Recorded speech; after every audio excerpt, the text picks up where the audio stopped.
नमस्कार दोस्तों, बहुत बहुत स्वागत है आप सबका एक बार फिर से हमारे YouTube चैनल जिसका नाम है एस्ट्रो नॉलेज में। दोस्तों, आज की इस वीडियो में हम एक 28 वर्ष युवती की कुंडली का विश्लेषण करने वाले हैं, जिन्होंने अपने बर्थ डिटेल्स मेरे साथ शेयर किए हैं और एस्ट्रोलॉजी के माध्यम से ये अपने जीवन से जुड़े हुए कुछ महत्वपूर्ण प्रश्नों के उत्तर जानना चाहती हैं।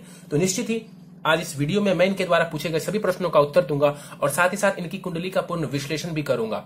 दोस्तों, इस वीडियो को शुरू करने से पहले हर बार की तरह आप सबसे निवेदन है कि अभी तक आपने हमारे YouTube चैनल एस्ट्रो नॉलेज को सब्सक्राइब नहीं किया है तो आप प्लीज इसे सब्सक्राइब कर दें और बेल आइकन को दबाना ना भूलें। साथ ही साथ दोस्तों, यदि आप सभी इसी प्रकार अपनी कुंडली का विश्लेषण करवाना चाहते हैं या फिर मुझसे संपर्क करना चाहते हैं तो स्क्रीन पर फ्लैश हो रहे व्हाट्सएप नंबर के ऊपर आप मुझसे संपर्क कर सकते हैं और ज्यादा जानकारी के लिए आप नीचे डिस्क्रिप्शन बॉक्स को भी चेक कर सकते हैं। दोस्तों, एक सूचना दे दूं आप सबको कि अब हमने एक नेम न्यूमरोलॉजी कंसल्टेशन भी चालू किया है, जिसका मतलब है कि आप अपने नाम को न्यूमरोलॉजी के अनुसार कंफर्टेबल बना सकते हैं, फेवरेबल बना सकते हैं, जैसा कि आमतौर पर सेलिब्रिटीज करते हैं, ऐसा आपने सुना होगा। ऐसा करने से आपको भी निश्चित रूप से जीवन में ज्यादा भाग्य का साथ देखने को मिलेगा। चलिए सीधे इस कुंडली विश्लेषण के ऊपर चलते हैं और मैं आप सबों के समक्ष इनके प्रश्नों को रख देता हूं। इन्होंने बताया कि ये CS का कोर्स कर रही है, कंपनी सेक्रेटरी का कोर्स कर रही है, इंटर्नशिप इनकी चल रही है। इन्होंने बताया कि जून में इसका एग्जामिनेशन है और इन्होंने बताया कि ये आखिरी अटेम्प्ट है, तो क्या सफलता मिलेगी CS की डिग्री को हासिल करने में या फिर नहीं। जॉब करूं या फिर बिजनेस, इन्होंने प्रश्न पूछा है।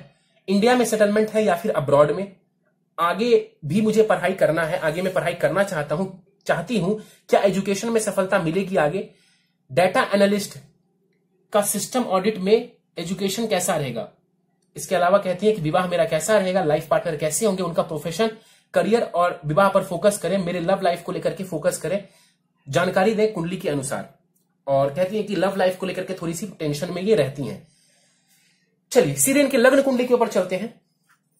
इनकी लग्न कुंडली हमारे समक्ष है और वो प्रारंभ हो रही है 11 नंबर से। 11 नंबर यानी कि कुंभ लग्न यहां पर बन रहा है और ये जो महिला है ये कुंभ लग्न की है और चंद्रमा लग्न में ही विराजमान है, तो राशि भी कुंभ ही हो गई। इसका मतलब है कि इनकी कुंडली बनती है कुंभ लग्न की और राशि भी बनती है कुंभ। शनिदेव के द्वारा यहां पर जो है अधिपत्य किया जाने वाला लग्न है। लग्न का मान 17 डिग्री का है।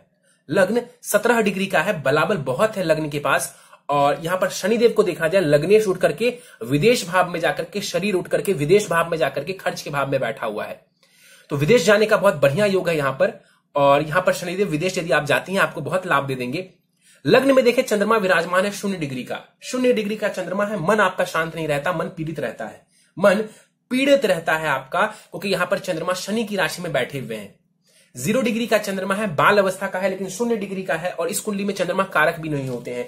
कहीं ना कहीं चंद्रमा लग्न में बैठा हुआ है, आकर्षण देता है ये आपको। चंद्रमा लग्न में बैठा हो तो चेहरे पर एक सौम्यता देता है, ये अच्छी बात है, लेकिन कहीं ना कहीं मन संबंधित परेशानी आपको देखने को मिलेगी। यहां पर ये जो तत्व है वायु तत्व है और वायु तत्व में चंद्रमा आकर के बैठे हुए हैं। वायु मतलब और ज्यादा मन को भटकाने वाला, और ज्यादा मन को भटकाने वाला। हाँ, यहां पर बैठा चंद्रमा कुछ हद तक कम्युनिकेशन स्किल्स को बेहतर कर देंगे, इंटेलिजेंट भी आपको बना देंगे। उसमें कहीं कोई परेशानी नहीं है। आपके दिमाग को ये शार्प बना देंगे, इमेजिनेशन पावर को अच्छा कर देंगे। तो कुछ पॉजिटिविटी भी है, आकर्षण अच्छा दे देंगे, ये पॉजिटिविटी है, लेकिन कहीं ना कहीं मन को चंचल कर देगा। चंद्रमा के पास दृष्टि का तो वैसे कोई बल होगा नहीं, क्योंकि ये 0 डिग्री के, लेकिन मैं आपको बता दूं कि मान के चलते हैं इनकी दृष्टि हो तो सप्तम भाव पर मित्रवत दृष्टि है। वैवाहिक जीवन में ये आपको लाभ ही देंगे। चंद्रमा षष्ठेश है इस कुंडली में, षष्ठेश लग्न में आकर के बैठा हुआ है। षष्ठेश चंद्रमा लग्न में आकर के बैठा हुआ है। चंद्रमा कोल्ड कफ इन सब की शिकायत देता है, कहीं ना कहीं मन से जुड़ी हुई परेशानी। रोग भाव का स्वामी ग्रह लग्न में आकर के बैठा हुआ है, तो वही कोल्ड कफ, निमोनिया, इन सब से आप बच के रहिए। और कहीं ना कहीं यहां पर चंद्रमा मंगल के नक्षत्र का है, टेंशन देगा। ये यहां पर बैठा हुआ चंद्रमा टेंशन देगा, ये बात नजर आ रही है। शत्रु की राशि में है, षष्ठेश है, लग्न में बैठा हुआ है, 0 डिग्री का है, मंगल के नक्षत्र का है, ये टेंशन देगा और कोई बड़ी परेशानी नहीं है। आगे बढ़ते हैं, चलते हैं यहां पर केतु के ऊपर पंचम भाव। सीधे पंचम भाव में चलते हैं। केतु 20 डिग्री का है, 3 नंबर की राशि मिथुन राशि में बैठा हुआ है। मैं आपको बता दूं कि इस राशि में केतु नीच के हो जाते हैं। केतु इस राशि में नीच के हो जाते हैं। अब केतु कैसा परिणाम देंगे। राहु केतु मैंने बताया छाया ग्रह है, अपना कोई अस्तित्व नहीं है, जिसके घर में या जिसके साथ बैठेंगे वैसा ही परिणाम देंगे। केतु बैठा हुआ है बुध की राशि में और बुध यहां पर त्रिकोण में तो है, मित्र के भाव में तो है, लेकिन अस्त का है। मैंने सी लिखा हुआ है बुध के बाद, तो बुध चूंकि अस्त का है तो जिस घर में केतु बैठा वो फाउंडेशन वीक हो गया। समझिए, अपना कोई अस्तित्व नहीं है, आके बैठा बुध के भाव में। अब बुध खुद ही लड़खड़ा रहे हैं क्योंकि वो अस्त है, तो केतु कैसा परिणाम देगा। तो ये वैसे ही नीच का है और ऊपर से फाउंडेशन भी गड़बड़ हो गया। इस वजह से यहां पर केतु परेशानी देंगे। क्या पंचम भाव होता है शिक्षा, संतान, लव, रोमांस, उन सभी चीजों में परेशानी। शिक्षा में बाधा, शिक्षा में डिले और कहीं ना कहीं इनकी दशा चल पड़ी तो निश्चित रूप से आपकी शिक्षा रुक भी सकती है, आपकी शिक्षा रुक भी सकती है। लेकिन मैं आपको अभी ही बता दूं, आपकी कुंडली में हायर एजुकेशन तक का योग है। हायर एजुकेशन तक का योग क्यों है? क्योंकि एजुकेशन भाव का स्वामी ग्रह हायर एजुकेशन के भाव में बैठा हुआ है, लेकिन केतु एजुकेशन भाव में बैठ करके ब्रेक लगाने का कार्य कर रहा है। लव रोमांस में असफलता ये देने वाला है। आपका प्रश्न था उसको लेकर के जुड़ा हुआ, बता दूं कि यहां पर बैठा हुआ केतु धोखा करवा सकता है, यहां पर बैठा हुआ केतु विच्छेद करवाएगा। कहीं ना कहीं एक बार प्रेम संबंध टूटने के योग तो जबरदस्त यहां पर है कुंडली में। संतान को लेकर के भी सजग रहें, प्रथम संतति को लेकर के भी ये परेशानी आपके लिए खड़ी कर सकते हैं। उसके लिए बुद्ध को स्ट्रांग करेंगी तो संतति संबंधित परेशानी आपको नहीं होगी। यहां पर जो केतु है, इनकी दृष्टि पड़ेगी कुंडली के भाग्य स्थान के ऊपर, खूब सारी आपको यात्राएं करवा सकते हैं। भाग्य का बहुत साथ नहीं देंगे क्योंकि नीच का है ये। इसके अलावा देखा जाए केतु की दृष्टि लाभ स्थान के ऊपर पड़ेगी, थोड़ा बहुत लाभ दे देंगे। इसके अलावा केतु की दृष्टि जो चंद्रमा के ऊपर पड़ेगी, चंद्रमा को ये पीड़ित करेगा, मन को भटकाएगा, आपके लग्न के ऊपर दृष्टि डालेगा, तो बेसिकली चंद्रमा पीड़ित होंगे, इमेजिनेशन पावर को थोड़ा ये अच्छा कर देगा। आगे बढ़ते हैं, चलते हैं कुंडली के सप्तम भाव की तरफ। शुक्र और गुरु एक साथ युति बना करके बैठे हुए, दो नैसर्गिक शुभ ग्रह एक साथ सप्तम भाव में विराजमान है, मैरिटल लाइफ की भाव में। निश्चित रूप से यहां पर वैवाहिक जीवन में ये दोनों ही ग्रह आपको लाभ करवा देंगे, दोनों ही ग्रह आपको लाभ करवा देंगे वैवाहिक जीवन में। अब देखें शुक्र कौन है। इस कुंडली के अनुसार शुक्र सबसे योग कारक ग्रह है। सबसे योग कारक ग्रह क्यों है? क्योंकि वो सुखेश भी है और भाग्येश भी है। तो सुख भाव का, माता से सुख, मकान का सुख, वाहन का सुख, इस भाव का स्वामी ग्रह शुक्र सप्तम भाव में बैठा हुआ है। निश्चित रूप से जीवन में ये सारे सुख सुविधाएं आपको ये शुक्र देंगे। विवाह के बाद इन सारे सुखों में ज्यादा बढ़ोतरी आपको देखने को मिल जाएगी। इसके अलावा भाग्येश जाकर के पति के भाव में बैठा हुआ है। भाग्येश पति के भाव में जाकर के बैठा हुआ है। कहीं ना कहीं पति के आने के बाद भाग्य का जागृत होना, कहीं ना कहीं विवाह के बाद भाग्य का ज्यादा साथ मिलना, यह भी आपको देखने को मिल सकता है। यहां पर देखा जाए शुक्र 15 डिग्री के साथ पूरे बलाबल के साथ मौजूद है। बहुत अच्छी स्थिति है। यहां पर पति भी हो सकता है तो उनकी पर्सनालिटी बहुत बढ़िया हो। यहां पर देखा जाए शुक्र की दृष्टि जो लग्न के ऊपर जाएगी, ये भी आपके आकर्षण में बढ़ोतरी करने वाला होगा, आपके व्यक्तित्व में निखार लाएगा, आपकी पर्सनालिटी में ये निखार लाएगा। शत्रु राशि में जरूर है, आप देखेंगे शत्रु राशि में बैठा हुआ है, सूर्य की राशि में बैठा हुआ है शुक्र, लेकिन तात्कालिक मैत्री में है और राशि परिवर्तन भी हो रहा है। सूर्य और शुक्र के बीच राशि परिवर्तन का क्या फायदा है? देखिए किस किस भाव के बीच में राशि परिवर्तन हो रहा है। तो विवाह का भाव, पति का भाव और भाग्य के भाव। तो मैंने जैसा बताया कि विवाह के बाद भाग्य में बदलाव होना और पॉजिटिव बदलाव होना, इसके योग दिख पड़ते हैं। चलिए गुरु के ऊपर चलते हैं। गुरु 13 डिग्री का है, बलाबल गुरु के पास भी 100% का है। गुरु इस कुंडली में कौन है? तो मैं आपको बता दूं कि धन का जो डिपार्टमेंट है वो पूरा का पूरा गुरु के हाथ में है इस कुंडली में। क्यों? क्योंकि वो धनेश भी है और लाभेश भी है। धनेश भी गुरु है, लाभेश भी गुरु है, तो धन का डिपार्टमेंट पूरी तरह से गुरु के हाथ में है। जाकर के बैठ गया कहां? तो बिजनेस पार्टनर और पति के भाव में, विवाह के भाव में। तो यह बहुत हद तक संभव है कि विवाह के बाद आपको धन का ज्यादा लाभ हो और कहीं ना कहीं बिजनेस से भी आप चाहेंगी खूब लाभ कमा सकती हैं। गुरु को सिर्फ देख करके मैं कह सकता हूं कि अभी आप बिजनेस करती हैं, गुरु आपको बिजनेस में बहुत लाभ करवा देंगे। हाँ, दशाएं हमें देखनी पड़ेंगी, बुद्ध को देखना पड़ेगा, लेकिन गुरु आपको बहुत फेवर कर देगा। इवन मैं तो कहता हूं पति के साथ पार्टनरशिप करके आप बहुत लाभ कमा सकती हैं। हम आएंगे उसके ऊपर। तो गुरु की दृष्टि जाएगी कुंडली के लाभ स्थान के ऊपर, जबरदस्त स्थिति है, लाभ में ये बढ़ोतरी कर देंगे। और बिजनेस में जाती हैं तो बिजनेस से खूब सारा लाभ आप कमा सकती हैं। राहु नीच के हैं यहां, तो राहु की नीचता को भी ये कम करेंगे। देखिए राहु का नीच भंग राजयोग बन जाएगा, ये लाइन हम नहीं कह सकते, एस्ट्रोलॉजी में ऐसा नहीं कहते हैं कि राहु का नीच भंग हो जाएगा, लेकिन इतना जरूर है कि राहु की नीचता में ये काफी हद तक आपको कमी ले आएंगे और आपको उसके द्वारा दी जाने वाली परेशानियों को ये खत्म करेगा। तो गुरु की दशा में आपको लाभ की स्थिति देखने को मिलेगी, मान सम्मान का लाभ, धन का लाभ, ये सब दे देंगे, स्टेटस भी बढ़ा देंगे आपका। गुरु की दृष्टि लग्न के ऊपर जाएगी, फिर से आपको लाभ करवा देंगे। सम दृष्टि है, शत्रु दृष्टि नहीं है इनकी, सम दृष्टि है। खास करके चंद्रमा को ये बैलेंस करने का काम करेगा। तो जितना मन आपका और खराब हो सकता था उसमें ये कमी ला देंगे, क्योंकि गुरु सबसे शुभ ग्रह है, पर्सनालिटी को और बढ़िया बनाएगा, सही डिसीजन लेने की आपको शक्ति देंगे। और गुरु की दृष्टि तीसरे भाव के ऊपर पड़ेगी और यहां पर साहस पराक्रम को ये बढ़ा देंगे, कहीं ना कहीं यात्राओं से और कम्युनिकेशन को भी अच्छा बना देंगे और यात्राओं से आपको लाभ दिलवा देंगे। गुरु यहां पर बैठे हुए हैं, गुरु यहां पर बैठे हुए, यदि सूर्य की पोजीशन अच्छी हुई तो कहीं ना कहीं आपके जो हस्बैंड होंगे वो बहुत ही संस्कारी और अच्छे विचारों वाले होंगे, अच्छे विचारों वाले होंगे, क्योंकि गुरु सप्तम भाव में बैठा हुआ है तो यहां पर लाभ की स्थिति दिखने को मिल रही है। चलिए आगे बढ़ते हैं, चलते हैं कुंडली के नवम भाव की तरफ। सूर्य को देखिए, सूर्य यहां पर 0 डिग्री के साथ बैठे हुए हैं और नीच की राशि में बैठे हुए। सूर्य नीच की राशि में बैठे हुए। सूर्य इस कुंडली में कौन है? तो पति के भाव के स्वामी ग्रह, विवाह भाव और पार्टनर भाव के स्वामी ग्रह है सूर्य। तो सूर्य का यहां पर नीच की राशि में आकर के बैठना ये कहीं से भी अच्छा नहीं है। अब आप कहेंगे कि सर अभी इतना अच्छा था विवाह, अब कैसा रहेगा? निश्चित रूप से परेशानी थोड़ी बहुत होगी, थोड़ी बहुत परेशानी जरूर होगी, क्योंकि जो चीजें अच्छी है उसका लाभ मिलेगा, जो चीजें थोड़ी नेगेटिव है उसका भी आपको नुकसान देखने को मिलेगा, आपको ही मिलेगा। तो यहां पर सूर्य नीच की राशि में है। सबसे इंपॉर्टेंट यह है कि क्या इनकी नीचता भंग हो रही है अथवा नहीं। तो बिल्कुल यहां पर इनकी नीचता भंग हो रही है। कौन से सूत्र से हो रही है इनकी नीचता भंग? तो शुक्र केंद्र से, माफ करिए, लग्न से केंद्र में विराजमान है। शुक्र केंद्र में विराजमान है लग्न से। इस सूत्र को लगाने के बाद जो है सूर्य की नीचता भंग मानी जाएगी। 0 डिग्री के सूर्य हैं, यहां पर बल बहुत कम है सूर्य के पास, तो सूर्य को ठीक करें। यदि वैवाहिक जीवन में परेशानी नहीं चाहिए तो सूर्य को बेहतर करें, सूर्य को बेहतर करें। शुक्र और गुरु काफी हद तक आपको लाभ पहुंचाने की स्थिति में है, लेकिन वही है कि ये सूर्य की राशि में बैठा हुआ है, सूर्य के घर में बैठा हुआ है। अगर मकान मालिक बीमार हो तो वहां पर रहने वाले लोग आपको कितना लाभ पहुंचाएंगे। तो यहां पर सूर्य को बेहतर करिए ताकि आपको वैवाहिक जीवन में परेशानी ना हो, नहीं तो हो सकता है ईगो वगैरह की वजह से परेशानी देखने को मिल जाए। चलिए यहां पर देखा जाए, बुध जो है 10 डिग्री का बुध है, और यहां पर बुध जो है वो करीब करीब अस्त के हो चुके हैं। मैंने सी लिखा हुआ है बुध के पास, करीब करीब वो अस्त के हो चुके हैं, क्योंकि वो सूर्य के समीप आ गए। बुध इस कुंडली में कौन है आपको बता दूं तो वो आपके शिक्षा संतान भाव के स्वामी ग्रह हैं, आयु भाव के भी स्वामी ग्रह हैं। आयु से द्वितीय जाकर के बैठे हुए हैं, तो आयु में बढ़ोतरी कर देगा। इसके अलावा शिक्षा संतान भाव का स्वामी ग्रह त्रिकोण में आकर के बैठा हुआ है। त्रिकोण का मालिक ग्रह त्रिकोण में बैठ जाए, एक प्रकार का राजयोग है। एक प्रकार से यहां पर बुध आपको लाभ दे रहे हैं, लेकिन अस्त का है तो बहुत प्रभावशाली नहीं है। इसके बल को आप बिल्कुल बढ़ा सकते हैं और बढ़ाना चाहिए। बुध के रत्न को धारण करके बुध के प्रभावों को बढ़ाएं ताकि आपको सफलता मिले। शिक्षा, संतान और लव रोमांस की चीजों में आपको सफलता मिले, इसके लिए आपको बुध को स्ट्रांग करना चाहिए ताकि आपको केतु के द्वारा दी गई नेगेटिविटी भी कम हो आपकी कुंडली में।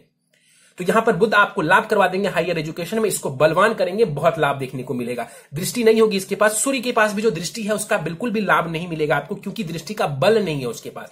मान करके चलिए बल होता तो उच्च की दृष्टि डालते, तो साहस पराक्रम को बढ़ा देते और आपको लाभ करवा देते। यहां पर मंगल को देखें, मंगल यहां पर 7 डिग्री के साथ अस्त का होकर के बैठा हुआ है। मंगल इस कुंडली में कौन है? एक समग्रह है, क्योंकि वो आपके कर्मेश है और तृतीयेश भी, यानी कि साहस पराक्रम, छोटे भाई बहन, कम्युनिकेशन भाव के स्वामी ग्रह बनते हैं। करियर भाव का भी स्वामी ग्रह है मंगल। राजयोग, केंद्र त्रिकोण राजयोग बना करके बैठा हुआ है मंगल। सूर्य का यहां पर जो है पराक्रम योग भी बन रहा है, ये भी अच्छी स्थिति है।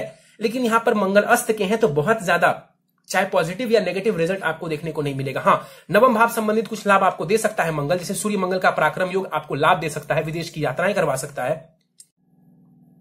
मंगल अस्त के हैं, राजयोग जरूर बन रहा है, मंगल अस्त के हैं, तो कहीं ना कहीं जॉब लगने संबंधित थोड़ी सी परेशानी, ज्यादा नहीं लेकिन थोड़ी सी परेशानी आ सकती है, क्योंकि मंगल का जो बल है वो थोड़ा कम हो गया। शुक्र के साथ तात्कालिक मैत्री है सूर्य और मंगल दोनों की, तो परिणाम अच्छा होगा, लेकिन दोनों ही ग्रह कमजोर है क्योंकि सूर्य 0 डिग्री का है, नीच का जरूर है, नीच भंग हो गया, लेकिन 0 डिग्री का है, और मंगल 7 डिग्री के साथ बैठे हुए और अस्त के हैं, तो बल काफी कम हो गया है इन सबका।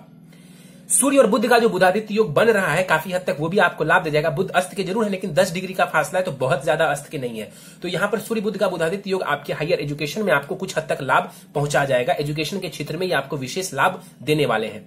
चलिए आगे बढ़ते हैं, चलते हैं कुंडली के लाभ स्थान की तरफ। राहु बैठा हुआ है लाभ स्थान में, 11वें स्थान में। मैंने बताया है राहु बहुत अच्छा परिणाम देते हैं, लेकिन राहु नीच की राशि में है। राहु नीच की राशि में, गुरु की दृष्टि जो है वो काफी हद तक इसके दुष्प्रभावों में कमी लाएगा, लेकिन फिर भी नीच की राशि में राहु बैठे हुए तो बहुत जबरदस्त लाभ दे ऐसा तो मैं नहीं कहूंगा। राहु की दशा में देखा जाए, राहु की दृष्टि तीसरे भाव के ऊपर पड़ेगी, कहीं ना कहीं मेहनत को बढ़ा देंगे। हो सकता है तो दोस्तों के साथ संबंध खराब करवा दे, हो सकता है तो कहीं ना कहीं आपके रेपुटेशन को ये गिरा दें, क्योंकि 11वें भाव से हम रेपुटेशन को भी देखते हैं।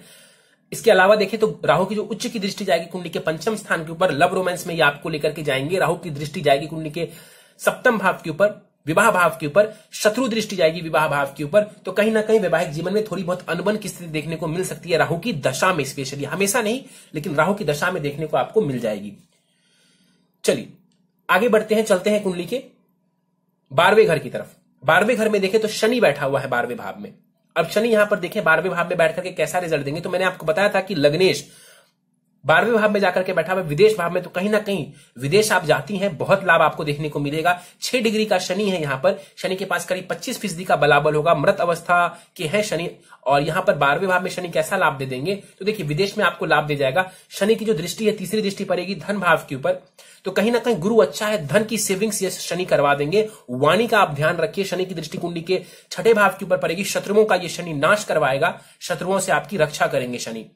इसके बाद देखा जाए शनि, और कंपटीशन में भी आप चाहें तो थोड़ी बहुत स्ट्रगल तो देंगे, क्योंकि मित्रवत दृष्टि नहीं है इनकी, लेकिन अल्टीमेटली आपको सफलता देगा। शनि का कार्य है डिले करना, शनि का कार्य है डिले करना, इजीली सक्सेस नहीं देगा, लेकिन वैसे आपको शत्रुओं से बचाने की कोशिश करेंगे। शनि की जो दसम दृष्टि है, उच्च की दृष्टि जाएगी भाग्य स्थान के ऊपर, सूर्य को देखेंगे, आपके आत्मविश्वास को क्षति पहुंचा सकते हैं, कॉन्फिडेंस को कम कर सकते हैं, और हायर एजुकेशन में लाभ दे देगा, क्योंकि उच्च की दृष्टि है, विदेश की यात्राएं भी ये करवा सकता है। लेकिन सूर्य यहां पर बहुत पीड़ित हो जाएंगे, क्योंकि ऑलरेडी नीच का है, ऊपर से शनि की दृष्टि पड़ रही है। एक बात और देखिए ध्यान से, कुंडली के दसम भाव को देखें, दसम भाव के आगे राहु है और पीछे सूर्य और मंगल है। कुंडली के दसम भाव को पाप कर्तरी नामक एक दोष लग जाता है, जिस वजह से दसम भाव के पॉजिटिव रिजल्ट्स में कमी आ जाएगी। दसम भाव यानी कि आपका फेम, दसम भाव यानी कि आपका करियर, सबसे इंपॉर्टेंट प्रोफेशन और करियर। दुनिया में आप बिजनेस करें, जॉब करें, कुछ भी करें, ओवरऑल चीजों के लिए हम 10th हाउस को देखते हैं। वहां पर पाप कर्तरी दोष का लगना ये बहुत पॉजिटिव नहीं है, ये कहीं ना कहीं उसके पॉजिटिव रिजल्ट्स में कमी लाते हैं। चलिए सीधे लेते हैं आपके प्रश्नों को। उससे पहले मैं आपको बता दूं, अभी आपको गुरु की महादशा चल रही है, और गुरु जो है यहां पर 16 फरवरी 2029 तक गुरु की ही महादशा आपको चलने वाली है। गुरु की महादशा में अभी आपको केतु की अंतरदशा चल रही है, जो कि 28 दिसंबर 2020 तक रहने वाली है। यह समय आपको धन देने वाला है। यह समय आपको, अभी जो केतु की अंतरदशा चली है, ये कहीं ना कहीं आपको मानसिक फ्रस्ट्रेशन देगा, ये कहीं ना कहीं आपके मन को शांत नहीं रहने देगा, क्योंकि केतु चंद्रमा को देख रहा है, केतु पंचम भाव में बैठा हुआ है, केतु नीच का है, तो कहीं ना कहीं नींद की परेशानी, कहीं ना कहीं आपके मन का शांत ना रहना और भ्रम की स्थिति यहां पर केतु आपके लिए उत्पन्न कर सकता है। चलिए प्रश्नों को लेते हैं। कंपनी सेक्रेटरी का कोर्स कर रही हूं, इंटर्नशिप चल रही है, जून में इसका एग्जाम है। गुरु में देखिए केतु की अंतरदशा चल रही है, बहुत फेवरेबल नहीं है। कम से कम 28 दिसंबर 2020 तक का समय बहुत फेवरेबल आपके लिए नहीं है, और ये जो समय है थोड़ा मुश्किल है आपके लिए। आप मेहनत ज्यादा करें, क्योंकि अंतरदशा जो है वो बहुत सपोर्ट आपको नहीं कर रही है। एजुकेशन भाव के स्वामी ग्रह जो है वहां पर बुध, वो भी डैमेज्ड है। कहीं ना कहीं जून में यदि पेपर होता है आपका, तो बहुत जबरदस्त लाभ हो, इसके चांसेस कम है। हाँ, यदि 28 दिसंबर, चूंकि लॉकडाउन चल रहा है अभी, बाई चांस मान लीजिए 28 दिसंबर के बाद होता है, यानी कि अगले वर्ष होता है ये एग्जाम, तो गुरु में शुक्र की अंतरदशा चलेगी। गुरु आपको, आपका ठीक है, अच्छा है, और शुक्र आपका सबसे बढ़िया है, तो उस दौरान मुझे लगता है कि चांसेस ज्यादा होंगे आपके सफल होने के। लेकिन एक छोटा सा जो पॉजिटिव साइन है इस दौरान, वो है गोचर। गोचर से देखें तो अभी शनि गुरु का गोचर यहां है, उनकी दृष्टि यहां पर पड़ रही है, तो ये गोचर, उच्च की दृष्टि गुरु की पड़ रही है कुंडली के छठे भाव के ऊपर, तो कहीं ना कहीं ये थोड़ा बहुत लाभ की स्थिति है कि गोचर कुछ हद तक आपको सपोर्ट कर रहा है। तो मैं एक ही बात बोलूंगा, मेहनत को बढ़ा दीजिए, क्योंकि अंतरदशा आपको बहुत हेल्प नहीं कर रही, तो मेहनत को बढ़ा दीजिए। इसके बाद इन्होंने पूछा है, जून में इसका एग्जाम है और ये मेरा लास्ट अटेम्प्ट है, क्या सफलता मिलेगी सीएस की डिग्री हासिल करने में? चांसेस थोड़े कम है इस वर्ष को लेकर के, चांसेस थोड़े कम है इस वर्ष को लेकर के। गोचर सपोर्ट कर रहा है, मेहनत करिए। बीच की बात आपको नहीं कह रहा हूं मैं, बस ये कह रहा हूं कि एक पॉइंट आपको सपोर्ट नहीं कर रहा, और दूसरा पॉइंट ये है कि आपको गोचर कुछ हद तक सपोर्ट में लगा हुआ है। तो बस आप मेहनत करिए, उपाय जो बताऊंगा वो उपाय कर लेंगी। जॉब करूं या फिर बिजनेस करूं, मेरे अनुसार से यदि आप बिजनेस करती हैं, बहुत लाभ देखने को मिलेगा। बिजनेस करने से आपको बहुत जबरदस्त लाभ मिलेगा। किस क्षेत्र में बिजनेस करेंगी, सबसे पहले आपके दिमाग में यही सवाल आएगा। तो कहीं ना कहीं शुक्र, आंख बंद करके शुक्र से जुड़ा हुआ बिजनेस करिए, बहुत जबरदस्त तरक्की आप करेंगे। शुक्र से जुड़ा हुआ बिजनेस क्या होता है? कोई भी लग्जरियस आइटम से जुड़ा हुआ बिजनेस, गारमेंट्स से जुड़ा हुआ, कॉस्मेटिक्स से जुड़ा हुआ बिजनेस, गैजेट्स से जुड़ा हुआ बिजनेस, इन सब चीजों से जुड़ा हुआ बिजनेस यदि आप करते हैं, बहुत जबरदस्त लाभ की स्थिति ये आप करवा देंगे। कोई उपाय, कोई रेमेडी आपको करने की आवश्यकता नहीं पड़ेगी यदि आप वीनस से जुड़ा हुआ बिजनेस करती हैं तो। इसके बाद इन्होंने पूछा है, जॉब भी बहुत खराब नहीं है, लेकिन बिजनेस ज्यादा फायदेमंद है आपके लिए। और गुरु की महादशा, मैंने आपको बताया था, गुरु की पोजीशन को देख करके ये बिजनेस से आपको बहुत धन लाभ देगा, और उसी की महादशा चल रही है। जब गुरु की महादशा में शुक्र की अंतरदशा आएगी, वो गोल्डन पीरियड होगा आपके लिए बिजनेस को शुरू करने का। आप करके देखिए, मजा आएगा। इसके बाद इन्होंने पूछा है, इंडिया में सेटलमेंट या फिर अब्रॉड? अब्रॉड ज्यादा फायदेमंद है आपके लिए सेटलमेंट होना। यदि आप विदेश जा सकती हैं, कोई आपके पास जुगाड़ है, कोई कॉन्टैक्ट है, संभव है जाना, आप चले जाइए। यदि विदेश नहीं जा सकती हैं तो अपने जन्म स्थान से दूर जाइए। कई लोग आते हैं, कई लोगों को ऐसा लगता है कि विदेश का मतलब जो है, 12वें घर का विदेश का मतलब सिर्फ होता है अमेरिका जाना और लंदन जाना। देखिए ऐसा नहीं है, ऐसा नहीं है। आज के टाइम पे ये जब एस्ट्रोलॉजी स्टार्ट हुई थी, तब उस समय हमारे पास ना एरोप्लेन था, ना ही कुछ था। तो उस समय प्रदेश गमन कहते थे। प्रदेश गमन यानी कि विदेश चला गया, मतलब दूर चला गया घर से। यदि कोई नॉर्थ का व्यक्ति साउथ चला जाए, मुंबई चला जाए, तो वो एक प्रकार से बहुत दूर हो जाता है। एक प्रकार से मान लीजिए वो विदेश ही चला गया, एक प्रकार से वो विदेश ही चला गया। तो ये भी यदि आप नहीं कर सकते कि विदेश जाए तो अपने घर से दूर निकल जाइए। जैसे आप साउथ की है, जैसे कि यहां पर इनकी चार्ट है, मैं रिवील नहीं करूंगा कहां से है, जैसे कि इनकी चार्ट कुछ साउथ की है, साउथ वेस्ट की है, तो आप चाहे तो नॉर्थ ईस्ट वगैरह में आप ट्राई कीजिए, आपको ज्यादा लाभ मिलेगा देखने को निश्चित रूप से। या अब्रॉड जा सकती हैं तो बहुत जबरदस्त। इसके बाद इन्होंने पूछा आगे भी पढ़ाई करना चाहती हूं, क्या आगे एजुकेशन में सफलता मिलेगी? जरूर मिलेगी, जरूर मिलेगी, इसमें कहीं कोई दो राय नहीं है। मरकरी को स्ट्रांग बना लीजिए, आप एजुकेशन ले भी पाएंगे और एजुकेशन में सफल भी हो पाएंगे। आपका जो मन है ना, जो केतु यहां पर बैठा हुआ है, वो एजुकेशन में आपका मन लगने नहीं दे रहा, मन लगने नहीं दे रहा है। ऐसा नहीं है कि आप टैलेंटेड नहीं है, टैलेंटेड हैं आप, लेकिन पंचम भाव में नीच का केतु है, ये परेशानी खड़ी करेंगे निश्चित रूप से। इजिली आप जो है, आपको ये सफलता नहीं देगा एजुकेशन के फील्ड में। डाटा एनालिस्ट का या सिस्टम ऑडिट में एजुकेशन कैसा रहेगा? देखिए, डाटा एनालिस्ट, सिस्टम ऑडिट, ये सबके सब मरकरी के अंतर्गत आते हैं, मरकरी बुध के अंतर्गत आते हैं। मैंने बताया कि बुध अच्छा तो है लेकिन वीक है, क्या करेंगे? तो मरकरी को स्ट्रांग कर देंगी, मरकरी को स्ट्रांग कर देंगी, लाभ मिल जाएगा। मैं उपाय बताऊंगा आपको मरकरी को कैसे स्ट्रांग करना है। इसके बाद इन्होंने पूछा है विवाह मेरा कैसा रहेगा, लाइफ पार्टनर कैसे होंगे, उनका प्रोफेशन क्या होगा? देखिए, प्रोफेशन को लेकर के तो मैं बहुत ज्यादा नहीं कुछ कहूंगा, लेकिन इतना जरूर है कि विवाह आपका अच्छा रहेगा। सूर्य को अच्छा कर लीजिए, सूर्य को अच्छा नहीं करेंगी, वैवाहिक जीवन में क्लेश और परेशानी मिलेगी आपको। सप्तम भाव में शुक्र और गुरु है, मुझे पूरी उम्मीद है कि ये जो जिनसे भी आपका विवाह होगा वो बहुत अच्छे होंगे, जिनसे भी आपका विवाह होगा वो बहुत अच्छे होंगे, इसकी पूरी उम्मीद है मुझे, पूरी उम्मीद है मुझे। लेकिन सूर्य को बेहतर करें, सूर्य को बिना बेहतर किए आपको हो सकता है तो बहुत ज्यादा अनबन की स्थिति देखने को मिले। अनबन, आप भी अच्छे हो वो भी अच्छे हो, लेकिन दोनों के बीच में सामंजस्य ठीक ना बैठे। हो सकता है ईगो की प्रॉब्लम हो जाए, क्योंकि सन रिप्रेजेंट्स ईगो, सन रिप्रेजेंट्स ईगो, तो ईगो की परेशानी हो जाए। वैसे भी गुरु बैठा हुआ है सप्तम भाव में, गुरु भी ईगो दर्शाता है, गुरु को तो ज्ञान का ही ईगो हो जाता है, तो कहीं ना कहीं इस वजह से थोड़ी बहुत परेशानी देखने को मिल सकती है। और मैं नहीं चाहता हूं आपको परेशानी हो, तो सूर्य को बेहतर करिए। सूर्य को जितना बेहतर करेंगे जीवन में उतना ही मान सम्मान देखने को मिलेगा, और साथ ही साथ आपको वैवाहिक जीवन का सुख भी देखने को पूरी तरह से मिलेगा। और लाइफ पार्टनर आपके अच्छे होंगे ऐसा मुझे लगता है, क्योंकि आपका गुरु बहुत अच्छी स्थिति में है।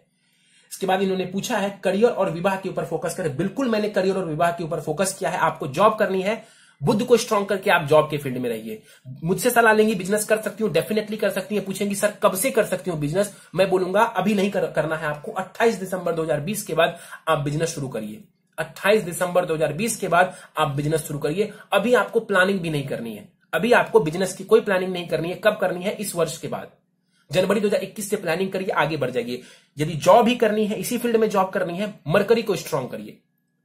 बहुत सरल है, बहुत आसान है। इसके बाद इन्होंने पूछा मेरे लव लाइफ को लेकर के फोकस करें। बिल्कुल साफ साफ मैंने फोकस किया। यहां पर नीच का केतु बैठा हुआ है, किसी की भी कुंडली में यहां पर बैठा हो, परेशानी ये देंगे, चाहे टूट जाए, ब्रेकअप हो जाए, धोखा हो जाए, निश्चित रूप से एजुकेशन में परेशानी, संतान संबंधित परेशानी। और मैंने आपको बताया कि मकान मालिक यानी कि इस घर का जो स्वामी ग्रह है मरकरी, वो भी अस्त का है, बैठा बहुत अच्छी जगह है लेकिन अस्त का बैठा हुआ है, तो ये परेशानी है। ये परेशानी साफ साफ नजर आ रही है कि लव लाइफ को लेकर के दिक्कत परेशानी रहेगी, ब्रेकअप की स्थिति देखने को मिल रही है। और इसके बाद इन्होंने पूछा है कि इस बात के कारण जो है मैं टेंशन में हूं, क्योंकि जिनसे मुझे मेरा प्रेम था उनका विवाह हो चुका है। देखिए, अब उनका विवाह हो चुका, मैं आपको बिल्कुल सही सलाह दूंगा। उनका विवाह हो चुका है, वो आगे बढ़ चुके हैं, आप भी आगे बढ़ जाइए, आप भी आगे बढ़ जाइए। पीछे मुड़कर देखने से जो है कोई लाभ नहीं है। पीछे मुड़कर देखने से आप बस खुद को भ्रमित करेंगी, और वो भ्रम की स्थिति केतु आपको दिसंबर तक तो दे ही रहा है। दिसंबर तक तो ये केतु आपको भ्रम की स्थिति में रखेगा, और चंद्रमा ऑलरेडी आपका डाउन है, मैंने आपको बताया। उपाय करिए, और दिसंबर के बाद मुझे पूरी उम्मीद है कि आप इससे बाहर निकलेंगी, आपका विवाह भी होगा और आप लाइफ में बहुत तरक्की भी करेंगे। इसका ये कतई मतलब नहीं है कि आप दिसंबर तक कुछ नहीं करेंगी। पूरी कोशिश करिए आप इन चीजों से बाहर आने का, खूब जम के तैयारी करिए। हो सकता है इसी वर्ष आपको लाभ मिल जाए। गोचर सपोर्ट कर रहा है, अंतर्दशा सपोर्ट नहीं कर रही है। और प्रेम से भी बाहर आइए। आने वाला जो समय है, हो सकता है आपको जो लाइफ पार्टनर मिले वो बहुत अच्छे मिले आपको, तो जो पास्ट चला गया उससे भी ज्यादा आप खुश रहें। सूर्य को बेहतर करिए उसके लिए, और टेंशन मत लीजिए ज्यादा। उपाय जरूर करेंगी, उपाय को इग्नोर नहीं करेंगी, अन्यथा आपका नुकसान है, मेरा कुछ नहीं। चलिए, उपाय बताने से पहले सीधे नवमांश कुंडली पर चलते हैं। नवमांश कुंडली में ग्रहों की स्थिति देखें। शुक्र और गुरु वर्गोत्तमी है, दोनों एक साथ विराजमान है, इसी राशि में विराजमान है, जबरदस्त स्थिति है। मंगल वहां पर जो है बहुत अच्छी स्थिति में है, और शनि की स्थिति बहुत बढ़िया है, बुध की स्थिति बहुत अच्छी है। दो ग्रह बुरी तरह प्रभावित है, चंद्रमा और सूर्य। यहां पर भी दो ग्रह प्रभावित है, चंद्रमा, मन, सूर्य, आत्मा, दोनों प्रभावित है। आपके D1 चार्ट में, D9 में भी यही दोनों प्रभावित है। वहां पर भी सूर्य नीच की राशि में है, और खराब हो गए क्योंकि वहां राहु के साथ बैठ करके ये ग्रहण दोष बना रहे हैं। एक तो नीच का सूर्य, ऊपर से राहु, मतलब कंगाली में आटा गीला। दूसरा चंद्रमा, वो भी बैठा हुआ है राहु और सूर्य के साथ।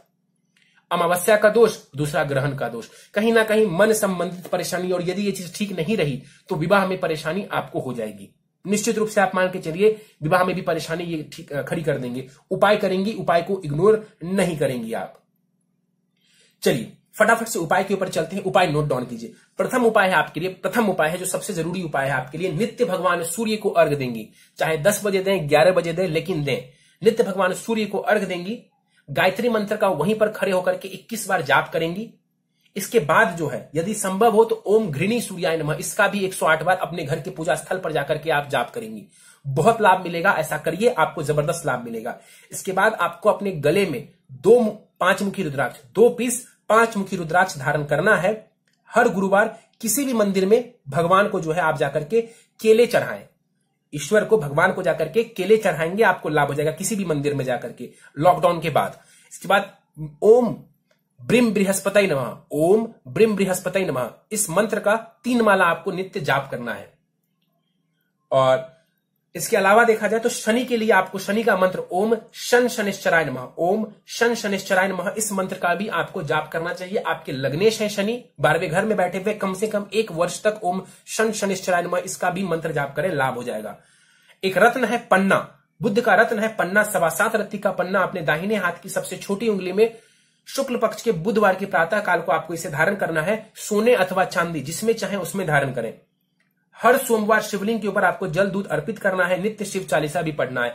एक बात आपको और बता दूं, आपकी राशि कुंभ है, आपके ऊपर 7.5 चल रही है। आपके ऊपर 24 जनवरी 2020 से 7.5 प्रारंभ हो चुकी है। तो मानसिक परेशानी तो आपको अभी रहने वाली है, क्योंकि 7.5 भी प्रारंभ हो चुकी है। तो शिव जी की पूजा आराधना, सोमवार के दिन शिवलिंग के ऊपर जल दूध अर्पित करना, ये कहीं ना कहीं आपको लाभ दे जाएगा। और एक आखिरी उपाय है आपके लिए, नित्य गणेश चालीसा का पाठ करेंगी आप। यदि समय कम है तो 1 बार, समय है तो 3 बार आप इसका पाठ करेंगी। ये जितने भी उपाय मैंने आपको बताए हैं मुश्किल से आपके 15 से 20 मिनट एक दिन में लेंगे, लेकिन आपको लाभ ये बहुत देकर के जाएंगे।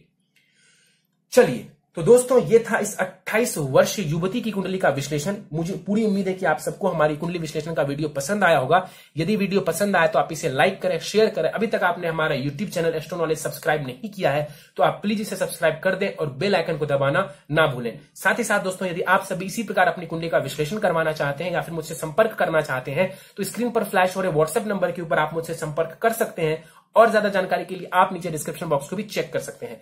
एक बात फिर से दोहरा दूं दोस्तों, एक नई सूचना है, नेम न्यूमरोलॉजी कंसल्टेशन हमने शुरू किया है। आप भी अपने नाम की वाइब्रेशन को अपने न्यूमरोलॉजी के अकॉर्डिंग कंफर्टेबल बनाना चाहते हैं, जीवन में बड़ी सफलता चाहते हैं, जैसे कि सेलिब्रिटीज अपने नाम के कुछ लेटर्स चेंज करवाते हैं, आप भी करवाना चाहें तो आप व्हाट्सएप नंबर के ऊपर संपर्क करके इसके बारे में जानकारी ले सकते हैं। दोस्तों, इस वीडियो में फिलहाल इतना ही। आप सबका बहुत बहुत धन्यवाद।